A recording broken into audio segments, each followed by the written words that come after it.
أعوذ بالله من الشيطان الرجيم.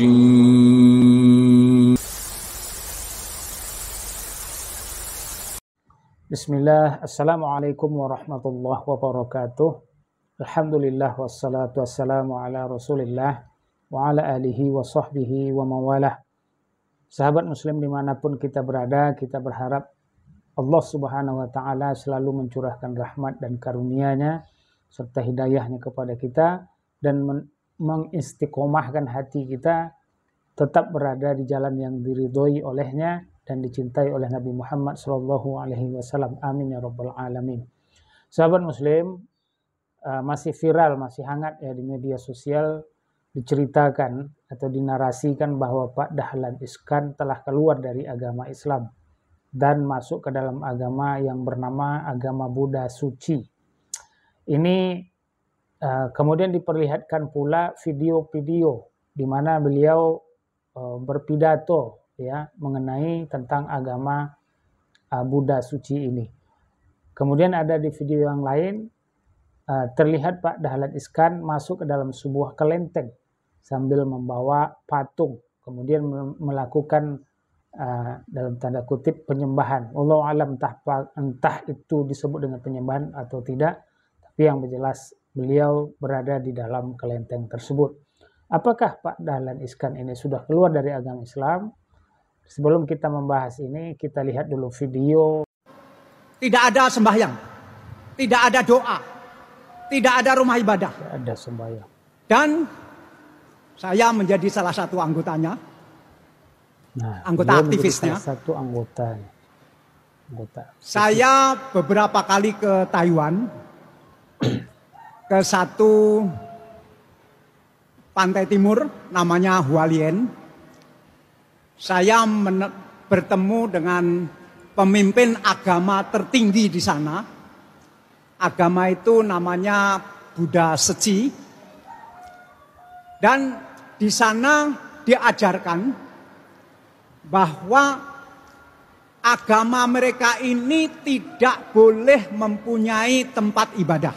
Tidak boleh punya tempat ibadah. Agama ini juga melarang umatnya melakukan sembahyang apapun. Tidak ada sembahyang, tidak ada doa, tidak ada rumah ibadah. Namanya Buddha Suci. Yang di Jakarta itu berkembang. Buddha Suci. Dan saya menjadi salah satu anggotanya, anggota aktivisnya. Dan mereka berprinsip bahwa jangan-jangan rumah ibadah itu menjadi satu simbol persaingan marketing antar agama, banyak-banyakan rumah ibadah, besar-besaran rumah ibadah seperti masjid ini, megah-megahan rumah ibadah. Kalau ada masjid bagus, gereja juga bersaing harus bagus, yang lain juga harus bagus. Nah, sahabat muslim, dari pidatonya tadi bisa kita lihat bahwa agama yang diperkenalkan oleh Pak Dahlan Iskan ini adalah sebuah agama yang tidak memiliki tempat ibadah. Kemudian juga tidak ada sembahyang, tidak ada doa. Jadi beliau mengatakan bahwa beliau adalah salah satu dari anggota agama ini. Kemudian baru disambungnya anggota aktivis. Nah, sahabat muslim, apakah dengan pidato seperti ini menunjukkan bahwa beliau telah murtad atau pindah agama? Kita coba saksikan lagi video berikut ini.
Sahabat muslim yang semoga kita rahmati oleh Allah Subhanahu wa taala, dari video singkat tadi kita lihat bahwa Pak Dahlan Iskan ini membawa satu patung ya sambil berjalan diiringi musik ya, musik khas dari sebuah kelenteng yang biasa kami dengar dulu di kampung kami di daerah Rokan Hilir, Riau, sahabat muslim. Dan setelah meletakkan patung tadi, kita lihat beliau sambil menundukkan kepala, kalau saya tidak salah tadi 3 kali ya, kemudian menundukkan badan 3 kali, subhanallah. Kita sedih melihat beliau, yang mana beliau ini saya kenal dulu adalah seorang yang cerdas, pejabat negara, yang tekun beribadah, taat beragama, sahabat muslim. Saya agak terkejut juga melihat video ini. Namun sekali lagi, walaupun video ini kita lihat sudah jelas ya, sahabat muslim, beliau berada di sebuah kelenteng, membawa patung, kemudian melakukan seperti tanda kutip penyembahan. Namun meskipun begitu, kita belum boleh menuduh beliau pindah dan keluar dari agama Islam. Kenapa begitu? Coba kita dengarkan ceramah dari Ustadz berikut ini, sahabat. Usama bin Zaid pernah jelas-jelas duel dengan satu orang kafir nih, jelas-jelas duel. Sudah saling hantam pedang, ya kan? Kalau bukan Usama memukul dia, maka dia yang dipukul. Maka Usama pun menangkis menyerang terus begitu. Kalau sampai pedangnya orang kafir ini kena Usama, Usama bisa mati, radhiyallahu anhu. Maka tiba-tiba Usama dengan keras memukul ya sisi dekat tangan orang kafir tersebut dan pedangnya terlempar. Lalu Usama ingin menghantam pedang ke kepalanya. Orang kafir ini mengatakan asyhadu an la ilaha illallah wa anna Muhammad Rasulullah. Usama bin Zaid radhiyallahu anhu sempat menahan pedangnya sebentar, lalu kemudian menurunkan kembali, membunuh orang kafir itu. Apa yang terjadi? Jelas ya, ini orang kafir bacot-bacotan sama dia tadi, pukul-pukulan. Ya jelas-jelas kalau Usama tidak pukul, tidak bunuh, maka dia akan membunuhnya gitu kan. Maka terdengar oleh Nabi SAW, dipanggil Usama, wahai Usama, kenapa kau bunuh dia? Kata Usama, ya Rasulullah, dia mengucapkan syahadat karena takut lihat pedang saya. Karena Usama sendiri yang alamin kan, dia lagi tangkis-tangkisan, dia lagi serang-serangan, dia tahu tadi orang kafir ini mau bunuh dia. Karena kebetulan dia kalah, maka dia syahadat. Kata Usama, jelas dia ucapkan ya Rasulullah karena takut lihat pedang saya. Apa jawaban Nabi SAW? Membenarkan Usama? Tidak, saudaraku.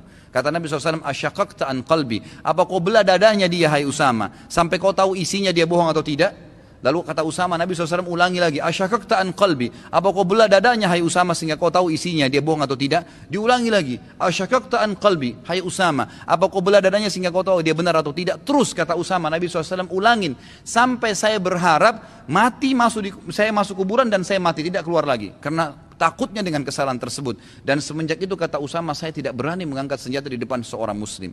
Ini jelas orang kafir yang bacot-bacotan pedang mau membunuh, tapi dia sempat syahadat. Perbuatan-perbuatan syirik, apakah langsung divonis musyrik keluar dari Islam? Nggak boleh. Memvonis orang, dia katakan musyrik, kafir, keluar dari Islam, nggak boleh. Perbuatannya syirik, belum tentu orangnya langsung dikatakan musyrik. Perbuatannya syirik, tapi ya, kan harus sampai kepada dia hujjah. Apakah dia tahu, apakah dia paham atau yang lain. Hatta Syekh Muhammad bin Abdul Wahab mengatakan, pada orang yang menyembah kubur Badawi, nggak langsung dikatakan dia musyrik. Jadi ini harus seperti orang yang berbuat kekufuran, nggak langsung dikatakan dia kafir.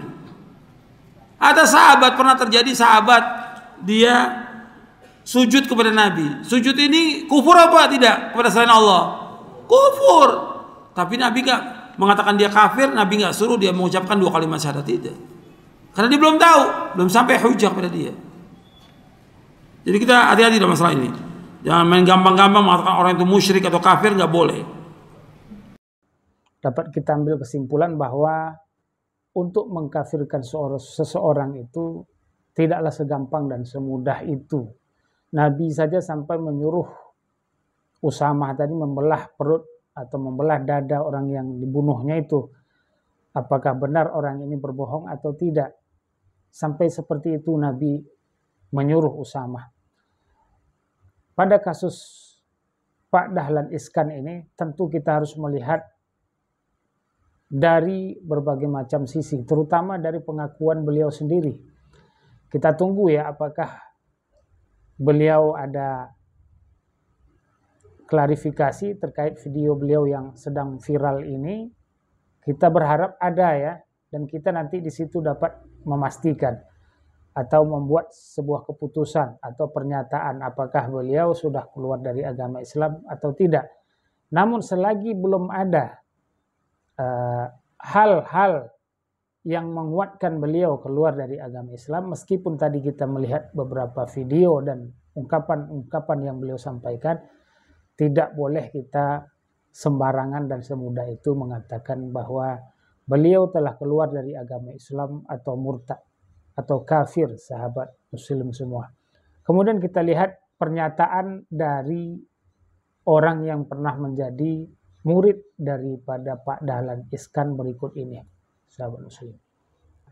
Tadi saya lihat juga Pak Dahlan Iskan, walaupun beliau mengaku bahwa beliau adalah seorang aktivis dari agama Buddha suci, tapi dari video tadi kita lihat beliau juga terlibat langsung masuk ke dalam kelenteng dan bahkan melakukan kegiatan yang hampir mirip dengan peribadahan. Nah, ini yang sangat kita khawatirkan, kita sangat takut.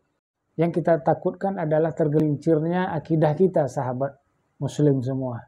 Nah, terkait dengan kasus Pak Dahlan Iskan ini, kita banyak belajar ya, jangan sembarangan kita melakukan kegiatan-kegiatan yang bukan kegiatan ibadah kita, apalagi di tempat ibadah orang lain. Meskipun kita tidak berani memurtadkan atau mengkafirkan Pak Dahlan Iskan, sahabat muslim. Namun tetap ini menjadi pelajaran besar bagi kita. Dan kita atau saya secara pribadi berharap dengan seberharap-berharap mungkin kepada Allah Subhanahu wa taala, mudah-mudahan Pak Dahlan Iskan ini tidak tergelincir akidahnya, apalagi sampai murtad meninggalkan agama Islam. Itu saja video kami pada kesempatan ini. Mohon maaf bila ada kesalahan dan kekurangan. Wabillahi taufik wal hidayah. Wassalamualaikum warahmatullahi wabarakatuh.